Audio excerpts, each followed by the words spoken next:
59 itu berapa? Open your thematic book to page 59 ya. Teman-teman bisa perhatikan ya. Semua aktivitas yang menggabungkan aspek sosial dan ekonomi yang dimaksudkan untuk meningkatkan taraf hidup atau kesejahteraan sosial itu disebut pembangunan sosial ya. Kesejahteraan sosial tidak hanya berkenaan dengan terpenuhinya kebutuhan material, tetapi juga spiritual ya.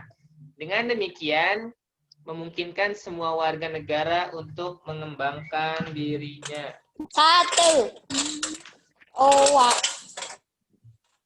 Pak Akbar nge-freeze kayaknya. Freeze.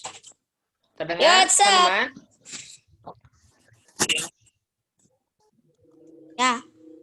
Ya, itu tentang pembangunan sosial. Jadi manusia selain butuh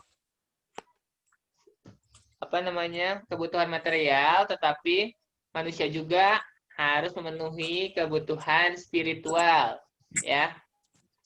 Kebutuhan material bisa dilihat terkait apa saja yang kita butuhkan dari untuk kebutuhan hidup kita ya. Misalnya dalam kehidupan sehari-hari kita membutuhkan apa saja untuk hidup? Makanan. Iya, makanan. Kemudian apa lagi? Tas. Ya, kita butuh tempat tinggal ya teman-teman ya. Dan yang lainnya. Kemudian ada lagi kebutuhan spiritual. Ada yang tahu pengertian kebutuhan spiritual? Kayak misal ada Ya, jadi yang namanya spiritual ini berhubungan dengan kepercayaan kita kepada Sang Pencipta ya teman-teman ya. Jadi kebutuhan spiritual itu kebutuhan untuk mempertahankan ya kepercayaan kita kepada Sang Pencipta ya. Oke, teman-teman pasti sudah mengetahui juga ya kebutuhan spiritual yang kita butuhkan ya. Coba kira-kira apa kebutuhan spiritual yang kita butuhkan terkait kegiatan keagamaan? sholat. Ya, teman-teman insya Allah sudah tahu ya. Oke.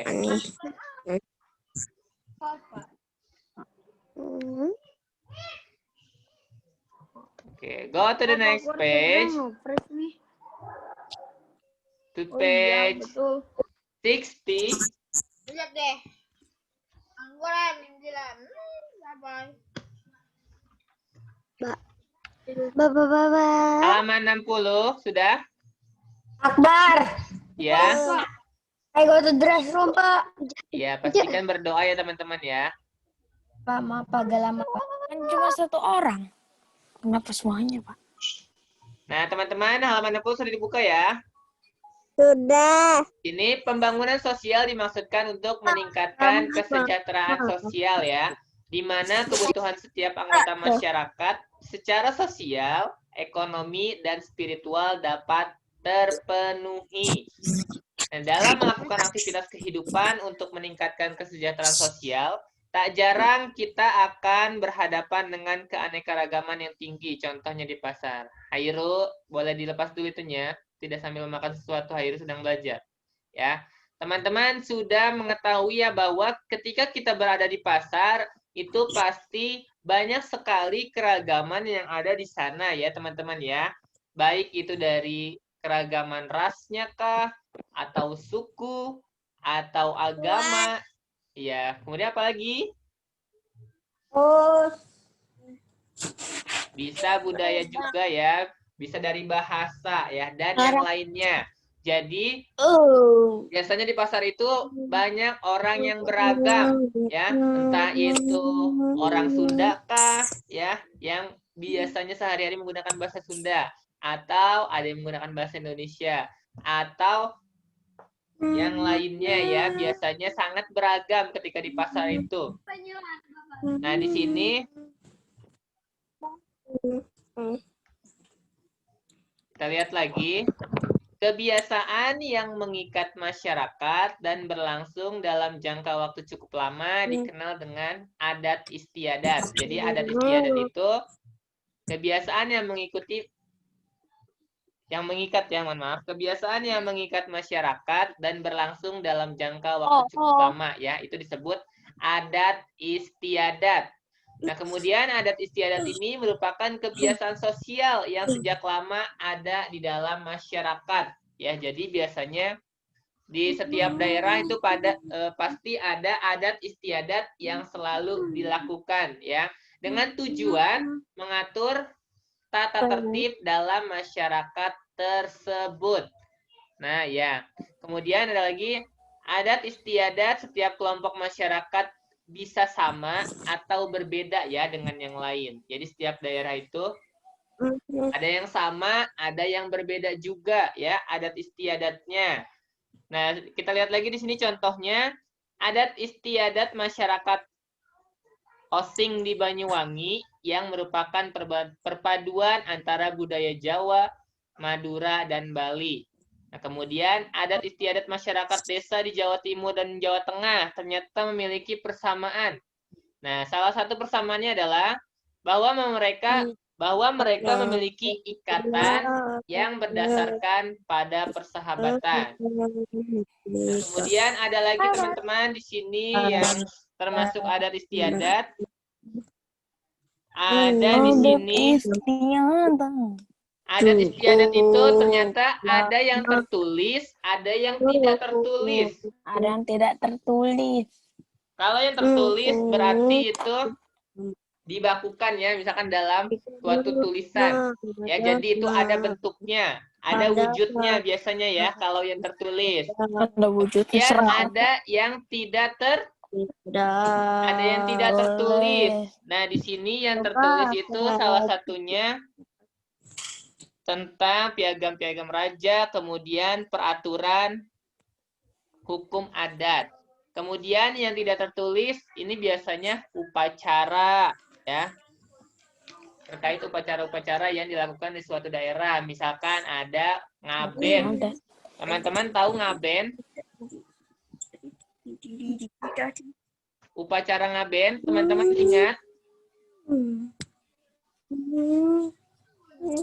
Ya, upacara ngaben ini adalah upacara pembakaran upacara pembakaran mayat di daerah Bali. Suara Pak Akbar terdengar tidak?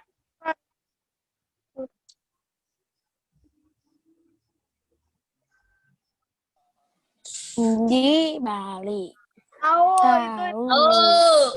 Ya, jadi ngaben adalah upacara pembakaran mayat itu di Bali. Yes. Itu merupakan salah satu contoh adat istiadat yang tidak tertulis. Nah, kemudian, ya. Akbar. Guys, aku izin ya, guys. Kita lanjut, teman-teman. Ya, Akbar, tadi. Ya. Enak badan aku, Pak. Ya, boleh istirahat ya. Jadi istiadat itu, ya, ada dua, ya. Ada yang tertulis dan tidak tertulis, ya. Yang tertulis itu bisa tentang peraturan hukum adat. Yang tertulis itu ada wujudnya, ya. Ada wujudnya. Kemudian yang tidak tertulis itu contohnya upacara, ya, seperti upacara ngaben ataupun upacara selamatan, ya. Kemudian ada lagi contoh adat istiadat yang ada di beberapa daerah. Di sini yang Pak temukan yang contoh pertama yaitu di sini ada Tedak Sinten, ya, yaitu upacara selamatan atau syukuran, ya, di daerah masyarakat Jawa ketika seorang anak bayi sudah mulai berjalan. Kemudian contoh yang lain yang tadi, ya, ngaben. Upacara ngaben yaitu upacara pembakaran jenazah di Bali. Kemudian ada lagi sekaten, yaitu upacara memperingati Maulid Nabi di daerah Yogyakarta, ya. Itu beberapa contoh adat istiadat yang ada di berbagai daerah.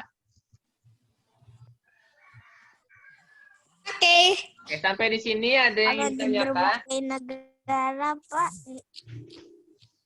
Do you have any question? Bang, Tidak ada. Now. Kalau tidak ada, kita ke halaman berikutnya tentang iklan ya. Teman-teman perhatikan gambar iklan yang ada di halaman 61 ya.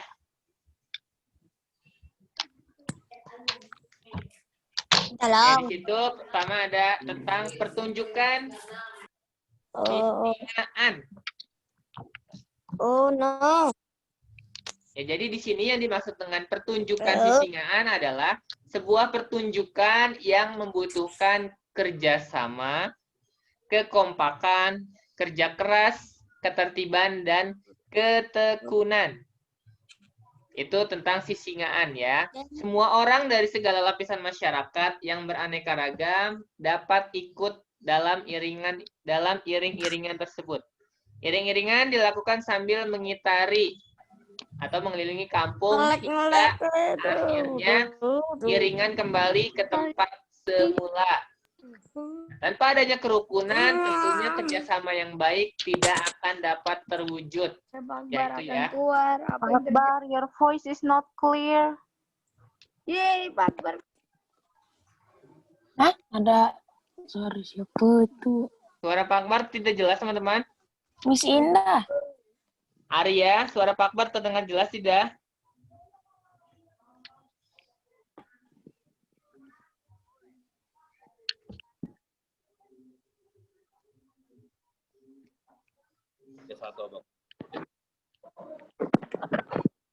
Halo teman-teman, Halo. terdengar Akbar Arya? putus-putus. Oh iya, sebentar ya.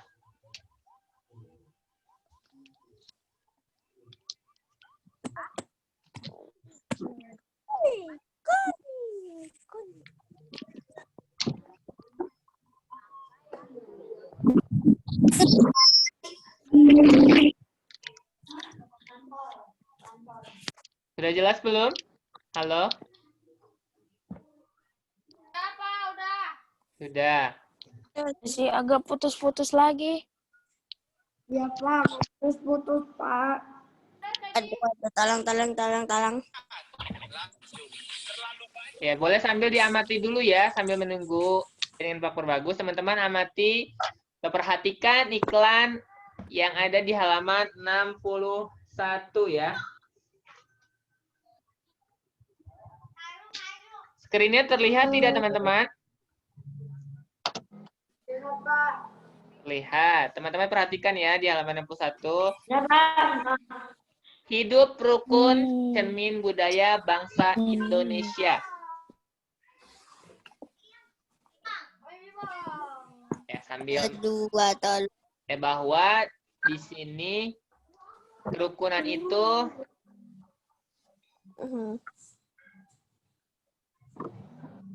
Sopiah, namanya Sopiah. akan terwujud ya, hidup yang rukun itu jika kita selalu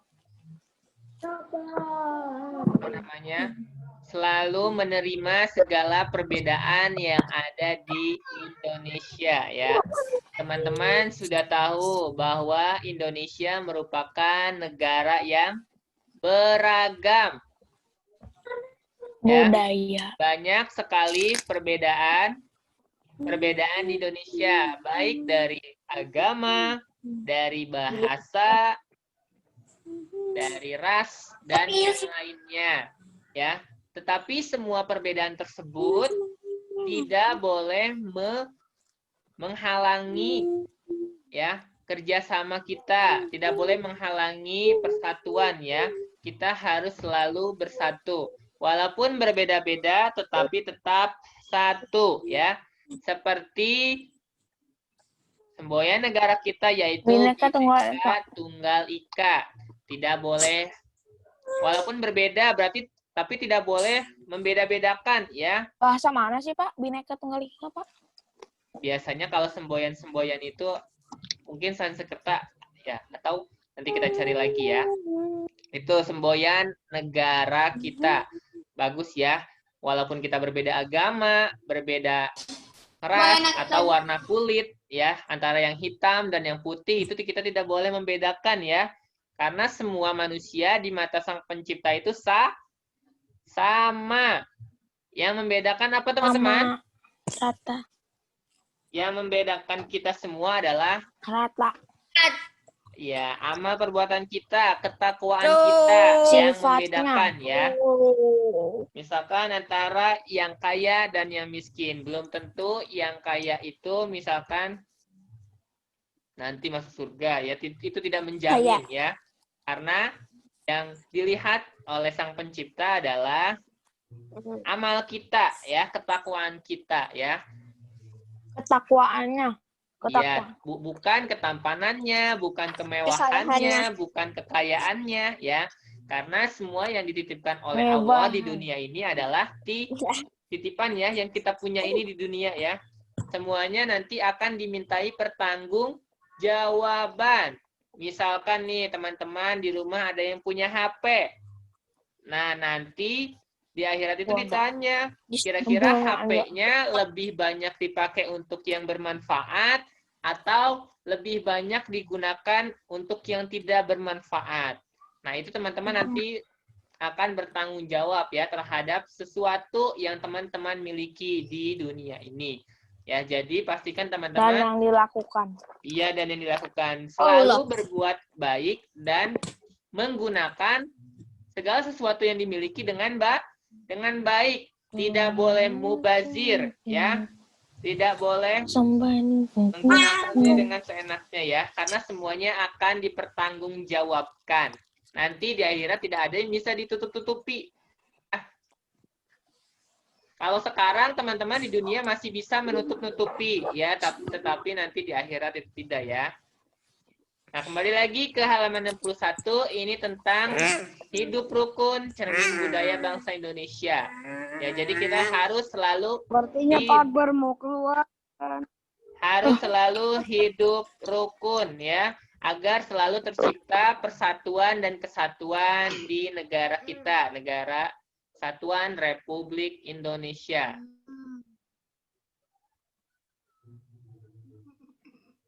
Cerita tamat. Oke. Coba dari teman-teman, apa saja manfaat hidup rukun menurut teman-teman? Manfaatnya itu adalah Hairu, Saya yang di belum mulutnya tahu. tidak usah di ini, Hairu. Boleh dikeluarkan, Hairu. Apa manfaat hidup rukun? bisa enak banget Pak, nggak ada rusuh-rusuhan Pak. Oh, tiada tawuran. Kita bertemanan semuanya jadi Yang dimaksud oleh Halafi berarti hidup kita itu damai ya, tidak ada perpecahan, tidak ada konflik. Nah, itu ya. Kemudian apa lagi? Ada. Ya, intinya hidup kita tenang dan damai ya jika kita selalu hidup rukun. Berbeda dengan ketika banyak konflik. Nah, biasanya banyak konflik ini karena sifat manusia yang belum bisa menerima segala perbedaan ya yang ada di Indonesia ini, ya. Contohnya entah itu kata siapa tadi terjadi tawuran, itu tidak boleh ya teman-teman ya. Kalau misalkan ada masalah harus diselesaikan dengan baik, tidak boleh dengan emosi ya, tidak boleh dengan kekesalan ya atau emosi sesaat. Itu harus teman-teman menyelesaikannya dengan baik jika ada masalah ya. Nah, itu ya tadi tentang yang iklannya. Siapa yang masih ingat tentang iklan media cetak? Apa yang dimaksud dengan iklan media cetak? iklan media cetak Pakai koran. Ya, contohnya koran ya. Jadi, iklan media cetak adalah iklan yang diinformasikan melalui media cetak. Jadi, iklan pada media cetak ini ada wujudnya ya, ada bentuknya. Contohnya tadi koran, majalah, surat kabar ya. Kalau misalkan media elektronik, pengertiannya apa?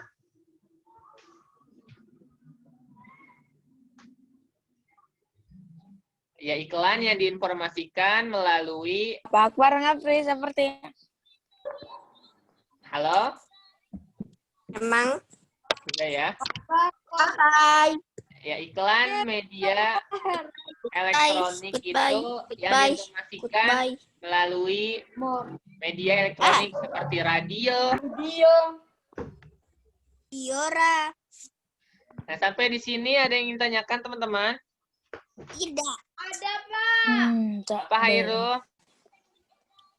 Jadinya kalau kita Tidak. kalau kita hidup rukun nanti jadinya pas kita lagi kena musibah kita itu ditolong ya. Iya, betul. Hairu boleh duduk rapi dulu.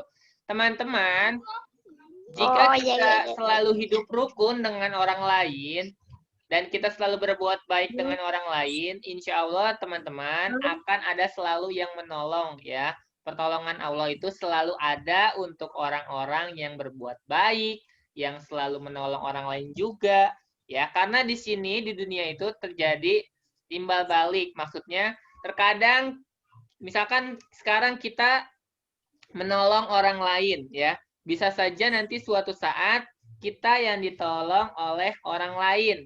Ya, karena di dunia ini roda itu berputar. Ada saatnya kita di atas, ada saatnya di bawah. Ya, semua itu sesuai dengan ketentuan Sang Pencipta. Oke. Anything else? Ada lagi pertanyaannya? Pak, sekarang aku lagi hijrah nih, Pak. Pak, sekarang aku lagi hijrah, Pak. Hijrah apa? Waktu itu aku pakai yang riba.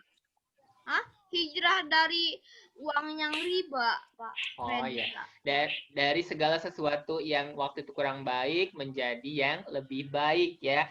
Dari yang dulu misalkan teman-teman juga misalkan yang dulu masih mungkin agak sedikit malas belajarnya, berarti sekarang boleh ya hijrah ya, harus hijrah ke yang lebih baik lagi, yaitu dengan cara lebih rajin lagi dalam belajar ya. Oke, ada lagi pertanyaannya? Jika tidak ada, kita akan sedikit membahas materi tentang tema 2 ya. Ada lagi? No? Tidak ada. Coba kita ada sedikit waktu, sekitar 7 menit. Screen-nya terlihat atau tidak? Terlihat. Tapi dikit rabun, tapi jelas. Isinya Nanti teman-teman, pertanyaannya salah satu materinya itu tentang tema 2 yang berjudul apa tema 2? Siapa yang masih ingat? Tidak tahu. Udara bersih bagi kesehatan. Ya, itu judul tema 2 kita. Kita akan sedikit bahas soal-soal yang waktu itu Pak Akbar jika di penilaian harian ya. Agar teman-teman kembali ya. Materi yang sudah kita pelajari tidak boleh dilupakan ya. Jadi harus selalu diingat. Terlihat atau tidak soalnya? Please look at the screen. Terlihat. Pak, itu ada bacaan apa? Oh, nggak jadi. Nomor 1. Semua teman-teman boleh menjawab ya. Keadaan wajib menanggung segala sesuatunya disebut apa? Tanggung jawab. Iya, disebut tanggung jawab.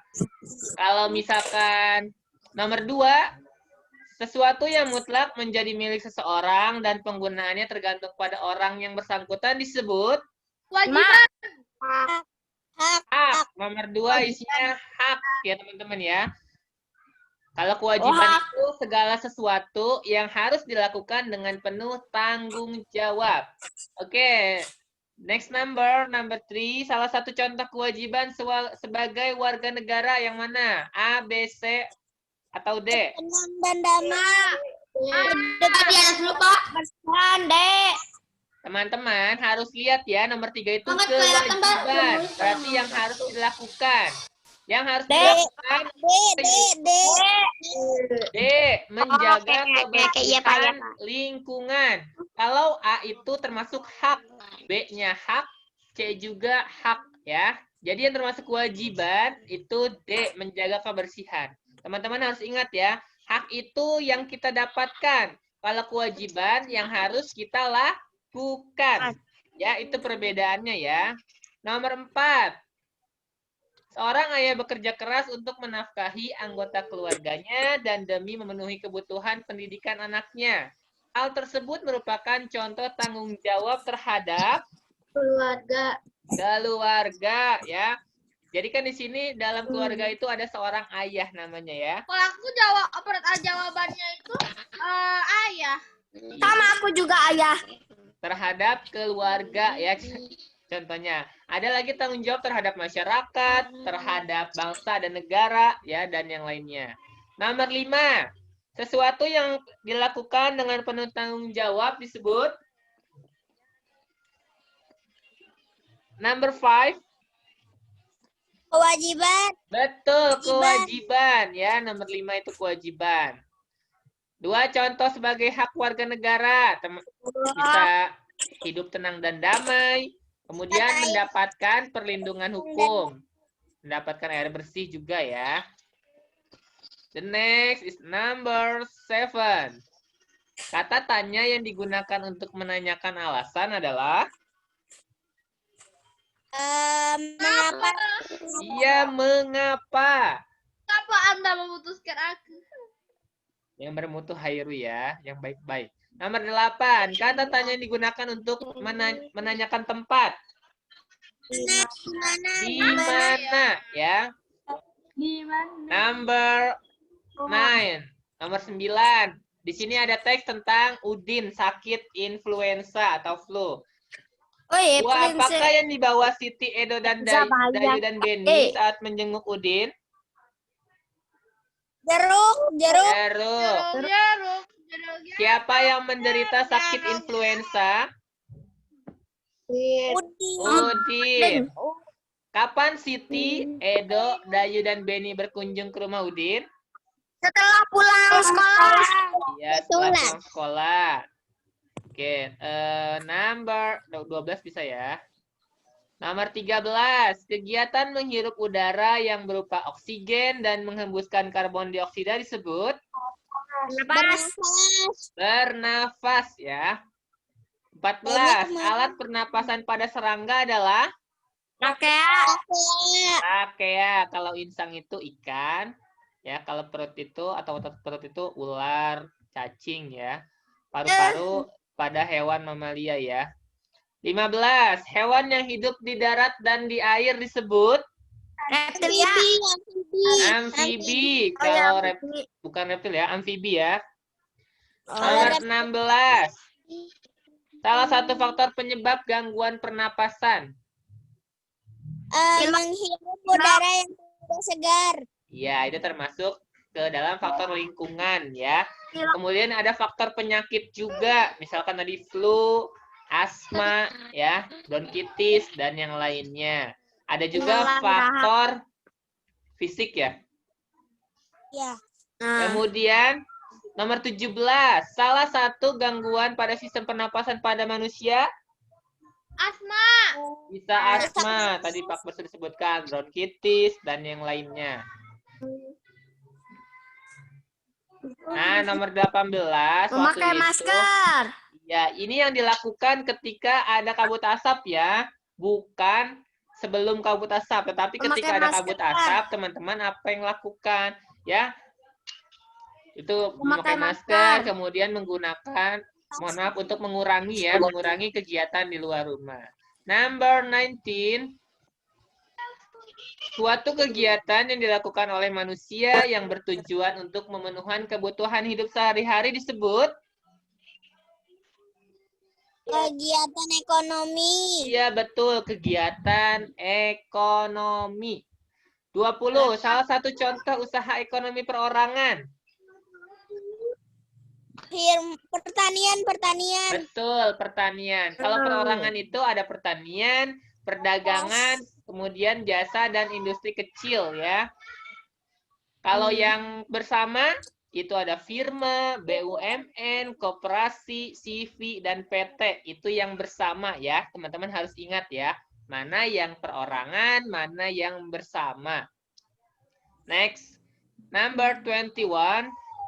Kegiatan menghasilkan barang dalam rangka memenuhi kebutuhan disebut apa? Produksi. Iya, betul. Karena menghasilkan barang ya. Kalau menghabiskan nilai guna itu disebut konsumsi. Kalau misalkan dia pengiriman disebut distribusi. Ya, itu perbedaannya ya. 22. Salah satu contoh usaha ekonomi bersama tadi apa? BUMN. Iya, BUMN, firma, dan yang lainnya. 23. Orang yang melakukan kegiatan distribusi disebut? Distributor. Betul. Kalau orang yang melakukan kegiatan produksi? Distributor. Produktor. Kalau yang melakukan kegiatan produksi? Produsen. Produsen. Kalau melakukan konsumsi? Konsumen, ya. Nah, 3 jenis usaha di bidang jasa apa saja? Nomor 24. Jasa pengantar barang. Ya, bisa. Kemudian bisa juga penginapan. Kemudian apalagi? Bisa juga tour and travel. Bisa juga tour guide, ya. Dan yang lainnya. Sebentar lagi ya.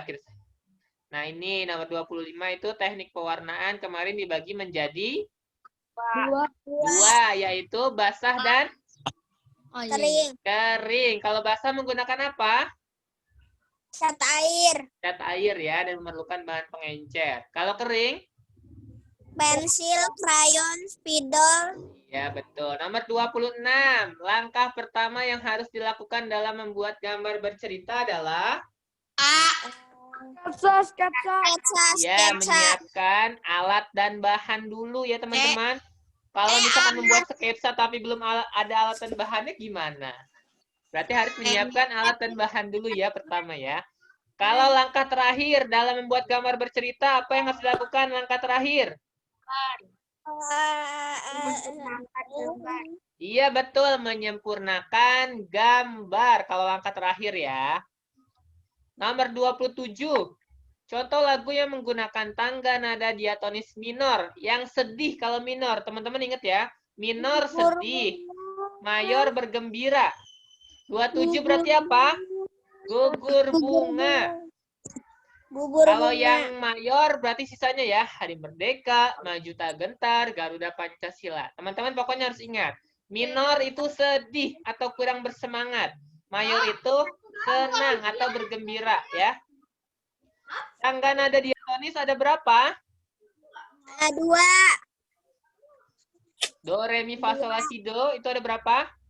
8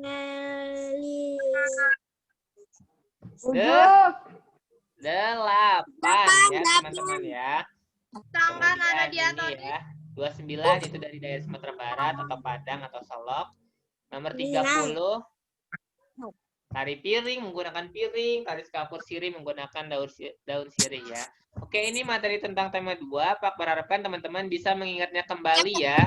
Karena nanti PTS tema 2 materinya kurang lebih seperti ini ya. Oke, because time is up. I think that's all for today for thematics. See you tomorrow. Let's close our study by reciting Hamdalah.